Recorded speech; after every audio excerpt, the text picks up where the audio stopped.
¿Un general que se rebela contra Trump? ¿Multas por hablar español? No, son noticias falsas que circulan por redes sociales acerca de la política migratoria del presidente de Estados Unidos. Y no son las únicas. Hemos identificado dos narrativas principales. Por un lado, videos que ofrecen falsas esperanzas sobre el fin de las deportaciones, como los que dicen que el general retirado Mark Milley se ha rebelado contra Trump, o los que afirman que algunos estados evitarán las deportaciones. Pero no, es falso, las deportaciones son competencia única del gobierno federal. Y por otro están las narrativas que infunden más temor, asegurando que se van a implantar chips a migrantes, que está prohibido hablar español por las calles, o falsas imágenes de supuestas redadas contra migrantes. Todas estas falsedades se suman a las deportaciones reales de personas que no tienen antecedentes criminales. Si quieres saber más sobre desinformación y falta de información acerca de las deportaciones de Trump, gira tu pantalla. $2.000 de multa por hablar español en las calles de Estados Unidos, un general que desafía a Trump y suspende las deportaciones, o algunos estados que evitarán las expulsiones de migrantes. Son solo algunos de los ejemplos de la gran cantidad de desinformación que circula en redes sociales en medio de una agresiva campaña de arrestos y deportaciones. Saber distinguir la información real de la falsa siempre es importante, pero en este caso lo es incluso más, pues millones de personas viven con miedo a ser separadas de sus familias. En DW Verifica nos centramos en hechos y datos para tratar de aportar algo de claridad. Lo primero es saber a cuántas personas se está deportando, pero lo cierto es que es imposible saberlo con exactitud porque las autoridades no están publicando datos. Bueno, el gobierno inicialmente estuvo publicando las cifras de personas detenidas y puestas en proceso de deportación, pero ya en las últimas semanas no hemos visto más esas cifras. El 13 de marzo, el Servicio de Control de Inmigración y Aduanas, ICE o ICE por sus siglas en inglés, publicó que casi 33.000 personas habían sido arrestadas. Son las últimas cifras oficiales disponibles. Pero el 1 de abril, la revista Newsweek citaba fuentes del Departamento de Seguridad para afirmar que más de 113.000 personas habían sido arrestadas y que se habían producido más de 100.000 deportaciones. Esto querría decir, siguiendo esta cita y los datos de ICE, que en los primeros 50 días del gobierno de Trump hubo casi 33.000 arrestos, mientras que solo en los 20 días siguientes se produjeron 80.000 más. Una cifra que muchos expertos ponen en duda. El gobierno como tal no ha dicho tenemos estas personas y no los ha hecho regularmente como lo había hecho el presidente Biden en el pasado. Puede ser que no lo hace la administración tan transparentemente porque saben que los números son más bajos que los que ellos buscaban hacer y que también serían más bajos que los que hizo Biden en el pasado. El Centro de Estudios Migration Policy Institute, que analiza e investiga las políticas migratorias en Estados Unidos, destaca tres tendencias desde la llegada de Trump. Primero, las llegadas a la frontera sur han caído con mucha fuerza. Segundo, los arrestos por parte de ICE han aumentado en comparación con el mismo periodo del año pasado, es decir, con Joe Biden como presidente. Aquí hay que explicar que esas detenciones ya no se realizan principalmente en la frontera, sino en el interior del país, lo que las hace más difíciles y caras para el gobierno.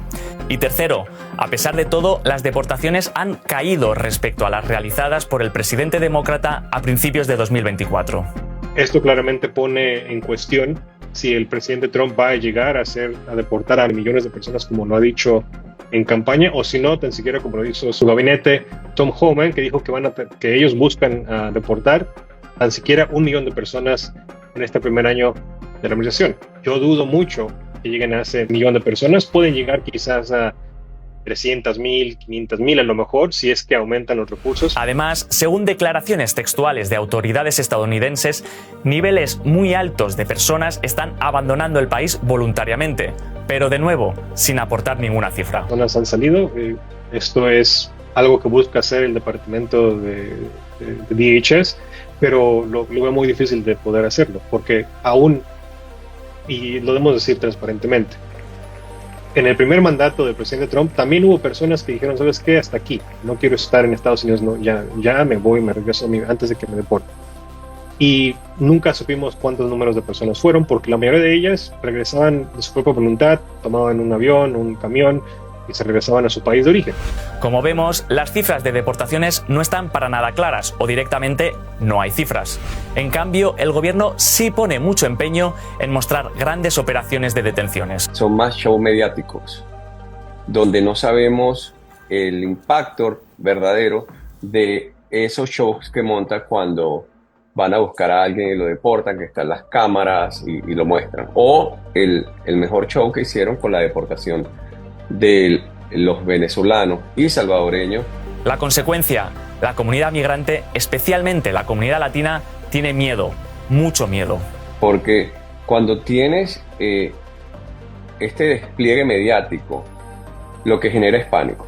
Y el impacto es que las personas tienen un nivel de incertidumbre muy alto, donde muchas personas están en pánico. En eso sí han sido efectivos.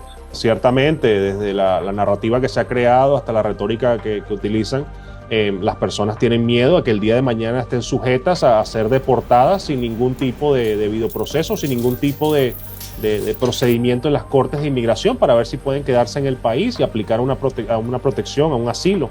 Y es por eso que esto ha afectado como las personas viven su vida a diario. Estamos hablando de que hay inmigrantes que tienen miedo de enviar a sus hijos a la escuela, otros que tienen miedo de ir a su médico, ir a un hospital si tienen algún tipo de emergencia, y esto no ayuda al final del día a los Estados Unidos.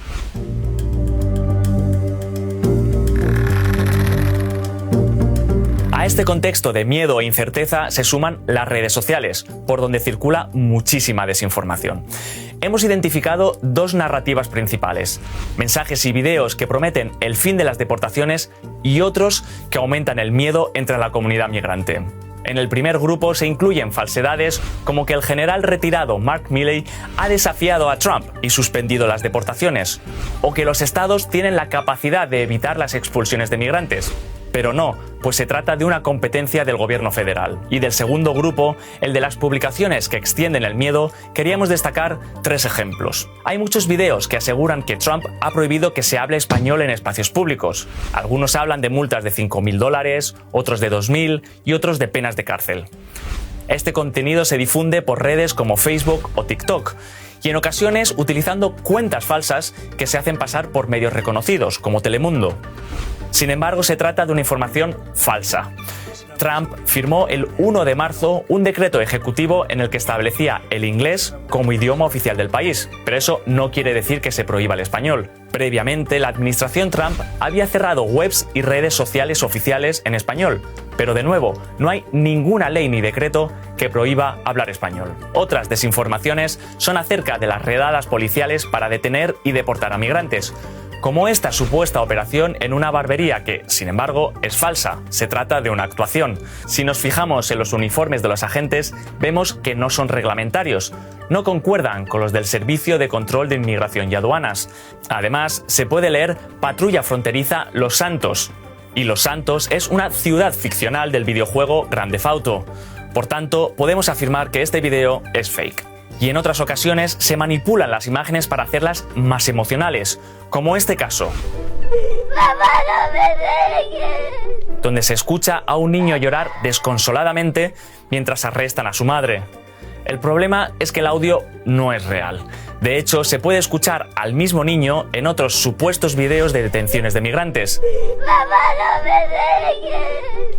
Pero el audio tiene al menos 2 años de antigüedad.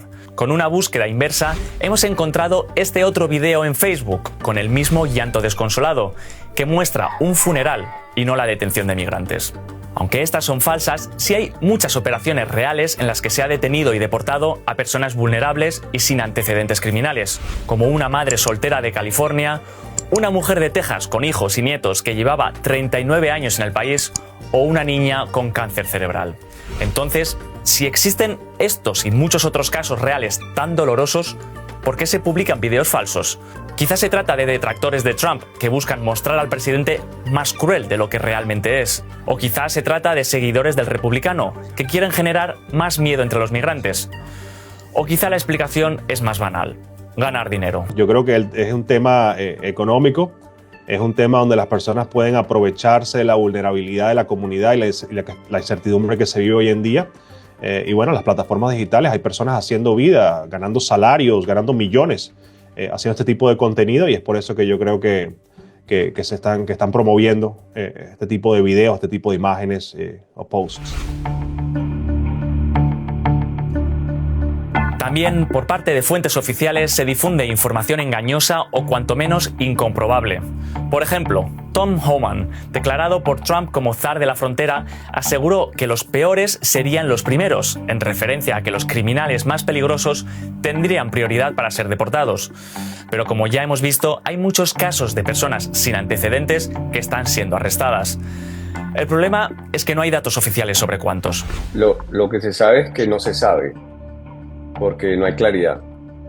No hay claridad de los que están llamando criminales. Ahí es mucha incertidumbre. No hay claridad de parte de este nuevo gobierno. Y el problema aquí principal es que hemos visto que el gobierno, al momento de aplicar estas políticas de cero tolerancia, han terminado deteniendo y utilizando sus fondos y sus funcionarios en personas que no son consideradas prioridad, no tienen ningún tipo de historial criminal, y ese enfoque me parece que no es el mejor al momento de intentar mejorar la situación migratoria en el país. La máxima de los peores primero ni siquiera se cumple entre los casos más extremos, entre los migrantes que se consideran una amenaza para la seguridad del país, que han sido deportados a El Salvador y encerrados en la cárcel del CECOT, junto a miembros de pandillas violentas. 3 ejemplos con nombres y apellidos. Quilmar Abrego García, salvadoreño de 29 años que el propio gobierno admitió haber deportado por un error administrativo, pues tenía protección judicial en Estados Unidos para no ser deportado precisamente a El Salvador. Andri José Hernández Romero, un venezolano de 31 años que trabajaba como maquillador, cuya familia dice que fue acusado de pertenecer a la organización criminal del Tren de Aragua solo por sus tatuajes. Incluso el influyente podcaster Joe Rogan, que apoyó a Trump en las elecciones, criticó su deportación. Gerce Reyes Barrios, entrenador de fútbol infantil de 36 años, cuya abogada argumenta ante el juez que fue arrestado y expulsado por la misma razón. De que estamos viendo personas que no tenían ningún tipo de récord criminal y ninguna evidencia que pueda demostrar esa membresía, simplemente por tener tatuajes que son muy generales. Hay muchos tatuajes que son generales que las personas se ponen en su cuerpo, y esto ha sido utilizado para entonces detener a estos inmigrantes y enviarlos a lugares de máxima seguridad, como decir en El Salvador, en el CECOT, donde tienen allí a muchos venezolanos. Pienso que desde la campaña del presidente Trump hasta ahora, aumentar la cantidad y el nivel de miedo en las comunidades migrantes ha sido parte de la política migratoria que está buscando hacer el presidente. Ese tipo de campaña claramente es parte de la política en general que busca implementar la administración del presidente Trump, y pienso que continuará para meses y quizás años en el futuro. Meses o años en este contexto de temor e inseguridad. Por eso será muy importante seguir teniendo cuidado con las noticias falsas que consumimos en redes sociales. Buscar la asesoría de profesionales reconocidos e informarse con fuentes fiables es clave para no cometer errores, no crearse falsas esperanzas ni sucumbir al miedo.